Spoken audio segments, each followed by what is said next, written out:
नमस्कार दोस्तों, आप सभी का स्वागत है आपके अपने YouTube चैनल संस्कृत परीक्षा में। आप सभी कैसे हैं? आई होप आप सभी ठीक होंगे। दोस्तों, आज मैं आपके सामने दर्शन साहित्य के सांख्य कारिका में से कुछ प्रश्न पूछूंगा। यह सभी प्रश्न महत्वपूर्ण रहने वाले हैं और इन सभी प्रश्नों में दोस्तों यूजीसी नेट किस प्रकार से प्रश्न पूछता है वह सभी प्रकार के प्रश्न इस कक्षा में होंगे। तो चलिए दोस्तों, आज की कक्षा को प्रारंभ करते हैं। आज की कक्षा का पहला प्रश्न है,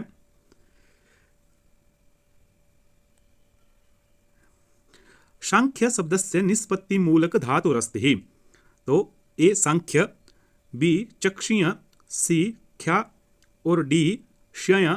तो इसका सही उत्तर हो जाएगा दोस्तों, सांख्य शब्द में चक्षीय धातु है, चक्षीय धातु है। तो इसका सही उत्तर बी हो जाएगा। अगले प्रश्न की ओर चलते हैं।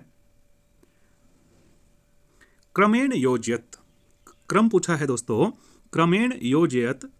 तो कपिल, आसुरी, पंचशिखाचार्य, ईश्वर कृष्ण, या फिर कपिल, पंचशिखाचार्य, आसुरी, ईश्वर कृष्ण, आसुरी, कपिल मुनि, पंचशिखाचार्य, या ईश्वर कृष्ण, आसुरी, कपिल मुनि या पंचशिखाचार्य।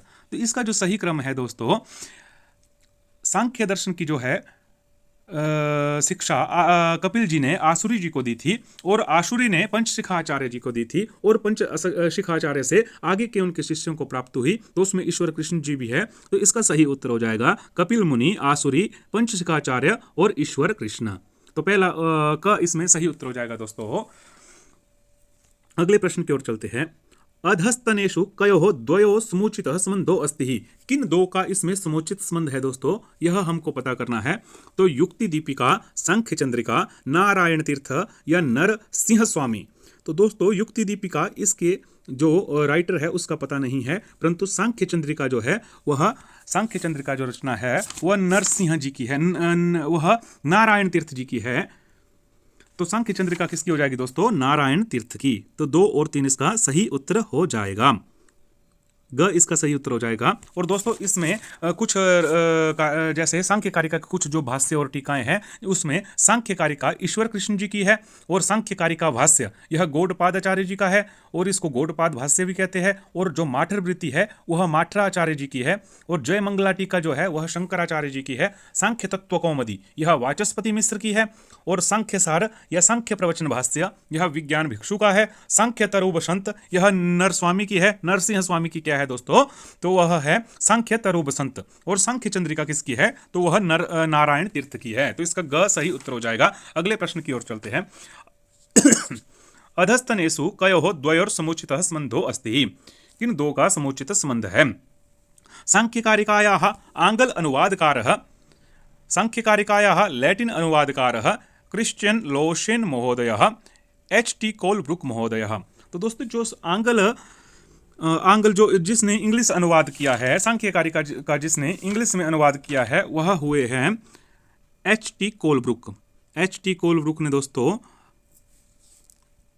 आंग्ल अनुवादकर्ता कौन है? H.T. कोलब्रुक। और सांख्य कारिका के लैटिन अनुवादकर्ता कौन है? वह लोशेन महोदय है। तो दोस्तों इसमें 2 और 3 कहीं पे भी ऑप्शन में नहीं है, तो इसका सही उत्तर हो जाएगा 1 और 4। यहाँ पे आंग्ल अनुवादकार का ऑप्शन दिया है तो इसका कोलब्रुक हो जाएगा और 2 और 3 कहीं भी ऑप्शन में नहीं दिख रहा है, तो इसका 1 और 4 सही उत्तर हो जाएगा। वैसे लैटिन अनुवादकार जो है दोस्तों वह क्रिश्चियन लोशेन महोदय है। अगले प्रश्न की ओर चलते हैं। अधस्तनेषु कयोः द्वयोः समुचितः संबंधो अस्ति। यहाँ पर किन दो का समुचित संबंध है यह पता करना है दोस्तों। क्रोध संतापः, सर्पदंशः, अधिभौतिकम दुखम या अधिदैविकम दुखम। तो दोस्तों यह सांख्य कारिका में जो त्रिविधम 3 प्रकार के दुख बताए हैं उनका यहाँ पे वर्णन किया है। तो 3 प्रकार के दुख कौन कौन से है दोस्तों? आध्यात्मिक 2 प्रकार का हो जाता है, शारीरिक और मानसिक, और अधिभौतिक और अधिदैविक। तो अधिभौतिक और अधिदैविक यहाँ पे दिए हैं, परंतु जो क्रोध और संताप आता है दोस्तों वह आध्यात्मिक दुख में आता है।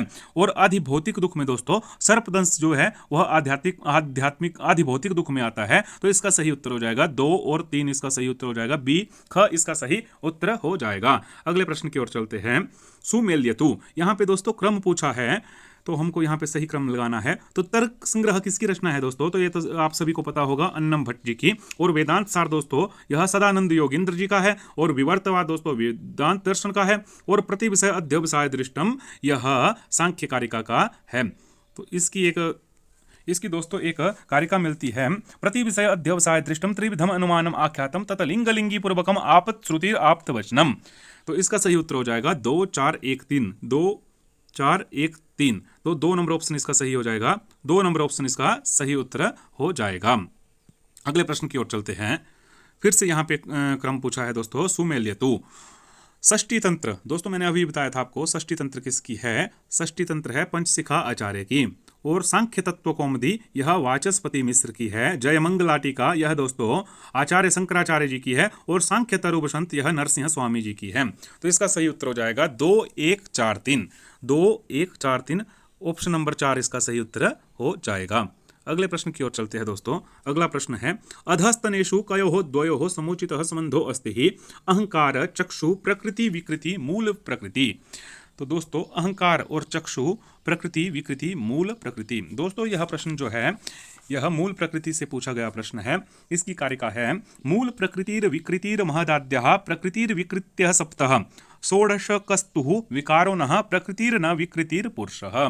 तो यहाँ पे किन दो का संबंध है वह संबंध हमको बताना है। अहंकार, अहंकार अहंकार से दोस्तों अहंकार प्रकृति भी है और विकृति भी है।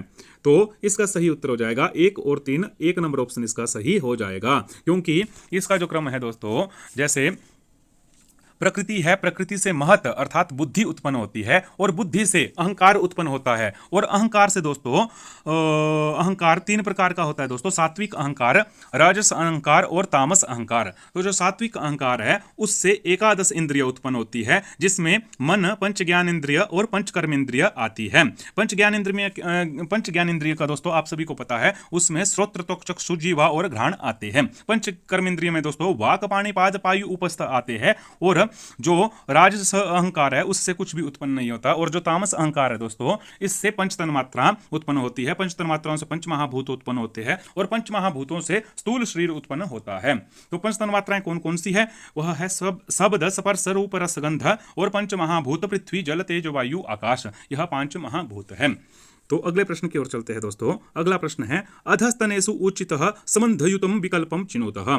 सही विकल्प वाला यहाँ पे अब ऑप्शन चुनना है दोस्तों, किन दो का सही संबंध है। तो वाक पाणि पाद पायु उपस्थ, दोस्तों यह क्या बताई थी मैंने आपको अभी ही, यह 5 कर्म इंद्रिय है।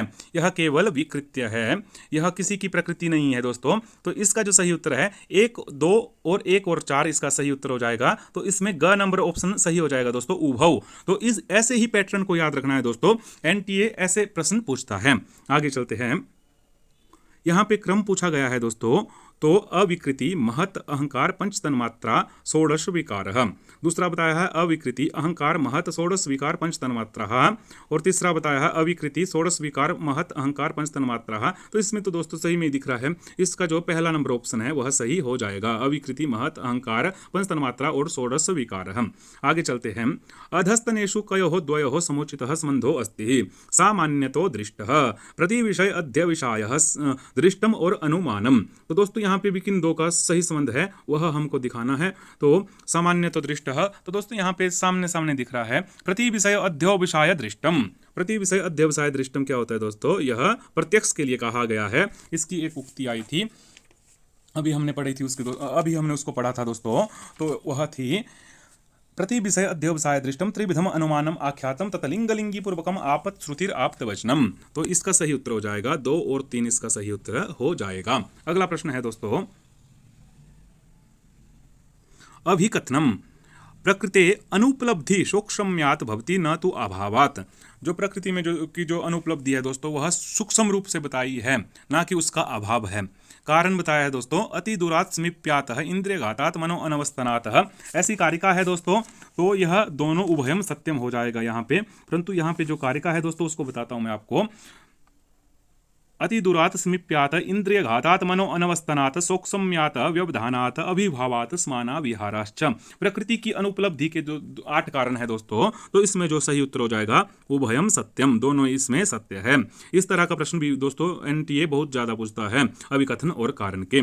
तो इनको समझ कर करना है दोस्तों। अगले प्रश्न की ओर चलते हैं। अधस्तनेषु कयोः द्वयोर समुचितः संबंधो अस्ति लिंगलिंगी पूर्वकम आपत श्रुतिर आप्त वचनम दृष्टम अनुमानम। तो दोस्तों यहाँ पे लिंगलिंगी पूर्वकम पूछा है, तो इसका तो सही उत्तर हो जाएगा अनुमानम। इन दो का सही संबंध है यहाँ पे। तो इसका 1 और 4 सही उत्तर हो जाएगा। ख इसका सही उत्तर हो जाएगा। अगले प्रश्न की ओर चलते हैं। अयुग्मम चिनुतः, तो दोस्तों इसमें हमको गलत चुनना है। इसमें कौन सा गलत है उसको देखना है। प्रीति प्रकाशः सत्वः, ये तो सही है दोस्तों। अप्रीति प्रवृत्ति रजोगुण, ये भी सही है दोस्तों। विषादात्मक नियामकः तमोगुण, ये भी सही है दोस्तों। और लघु प्रकाशकम रजोगुणः, इसमें दोस्तों गड़बड़ है, क्योंकि सत्व लघु प्रकाशकम जो सत्व लघु एक कारक आती है दोस्तों, सत्व लघु प्रकाशकम इष्टम उपष्टम भगम चंचलम रजः गुरुवर्णमेकम तमः प्रदीप वचार्थतो वृत्ति। तो 4 नंबर ऑप्शन इसमें गलत हो जाएगा और इसका सही उत्तर हो जाएगा लघु प्रकाशकम रजोगुणः। गलत का गलत ही उत्तर होता है, तो लघु प्रकाशकम रजोगुणः, इसमें सत्व गुण होना था, तो 4 नंबर ऑप्शन सही हो जाएगा। अगले प्रश्न की ओर चलते हैं। सुमेल्यतु, इसमें दोस्तों मिलान करना है, तो उपष्टम्भकम चंचलम क्या होता है दोस्तों, तो इसमें होता है रजः। उपष्टम्भकम चंचलम रजः गुरुवर्णमेकम तमोगुणः शक्तितः प्रवृत्तिश्च, यह क्या होता है दोस्तों, यह प्रकृति की सत्ता बतलाई गई है। और अधिष्ठानात दोस्तों यह पुरुष की सत्ता सिद्ध की गई है। तो 2 1 4 3 2 1 4 3 इसका सही उत्तर हो जाएगा। 2 1 4 3 पहला ही इसका सही उत्तर हो जाएगा। अगले चलते हैं। इसमें फिर से मिलान करना है। सुमेल्यतु प्रकृति सत्ता सिद्धि, प्रकृति की सत्ता की सिद्धि के लिए कौन सी कारिका है दोस्तों, तो उसमें हो जाएगा भेदा नाम परिमाणात।